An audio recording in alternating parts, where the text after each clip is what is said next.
Fala pessoal, que bom estar com vocês mais uma vez aqui no nosso canal, professor Ulisses Pessoa.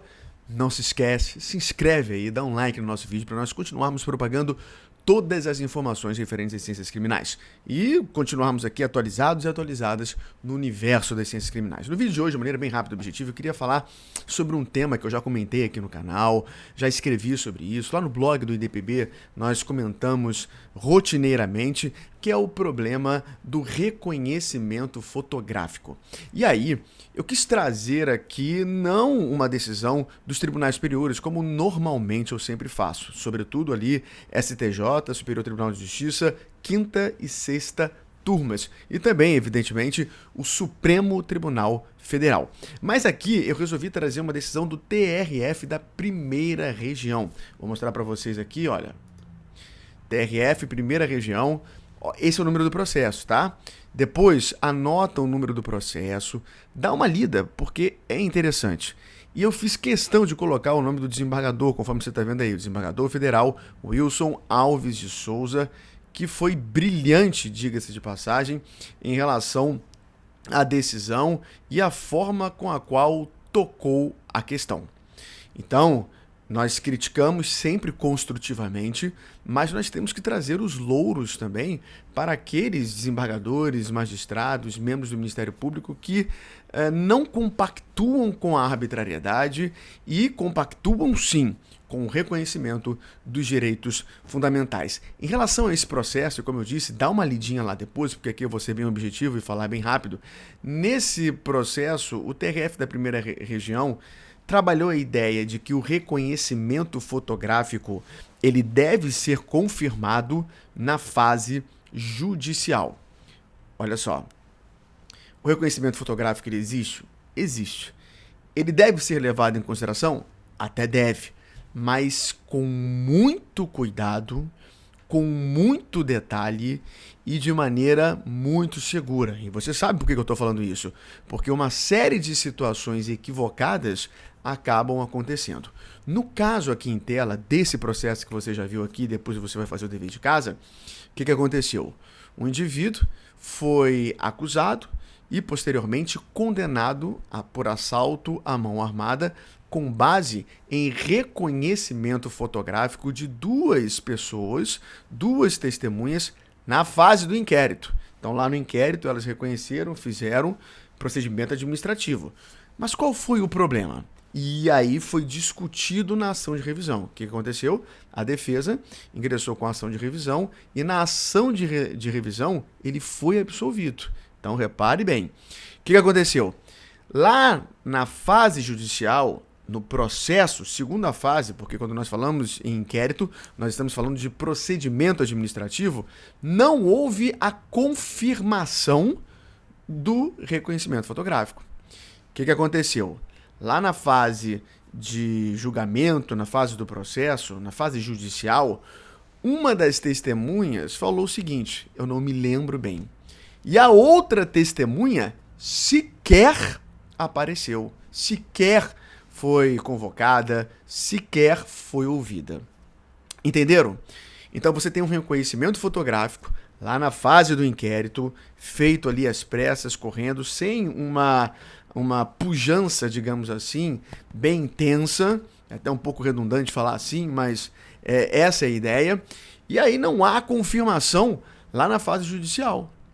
E o que o desembargador, deixa eu voltar aqui para você verificar o nome novamente, desembargador Wilson Alves de Souza disse. O desembargador Wilson falou o seguinte, olha, não tem como condenar uma pessoa sem a confirmação do reconhecimento fotográfico na fase judicial.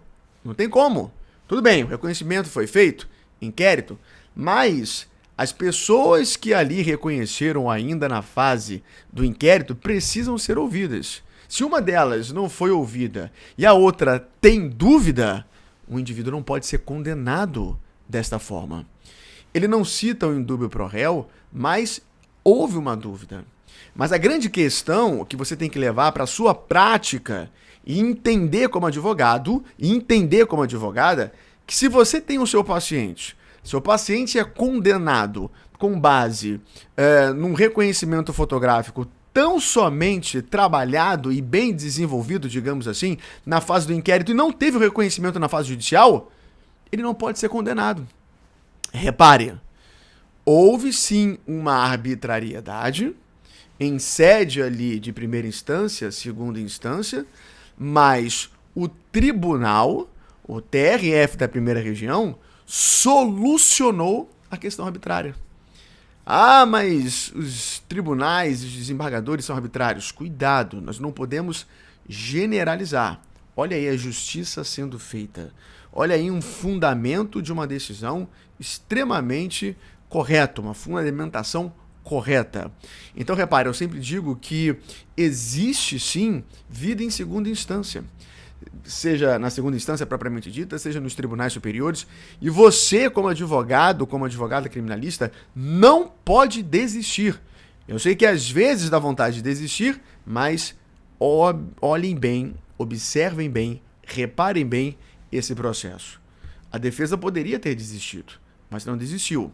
Então, o Tribunal Regional Federal da primeira região, nesse processo que você acabou de ver, esse aí, novamente, desembargador Wilson Alves de Souza, entendeu que não, ele não poderia ser condenado.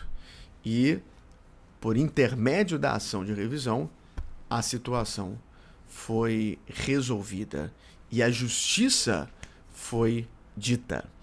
Reparem, eu não vou ingressar com ação de revisão é tudo normal. Cuidado, você não pode desistir. Lembre-se dessa frase. Ainda há vida em segunda instância, ainda há vida nas cortes superiores. E você, como advogado, como advogada, não pode desistir. Nós trabalhamos todos esses pontos no nosso curso de prática na advocacia criminal. Além de termos falado sobre essa questão aqui bacana pra caramba a respeito do processo que foi julgado aí pelo TRF da primeira região, dá um pulinho lá, o link vai ficar aqui embaixo na descrição. Observa lá o nosso curso de prática na advocacia criminal, em que nós trabalhamos todos esses pontos. Trabalhamos esses pontos relacionados ao reconhecimento fotográfico e sempre batemos na tecla da fundamentação, ou seja, a confirmação da prova lá na fase judicial. Então, verifiquem isso. Dá uma olhadinha, eu tenho certeza que a sua advocacia vai ser potencializada e vai se tornar inovadora juntamente conosco aqui no Instituto de Direito Penal Brasileiro, o IDPB. Espero que você tenha gostado desse vídeo. Até o próximo e nunca se esqueça, avante sempre!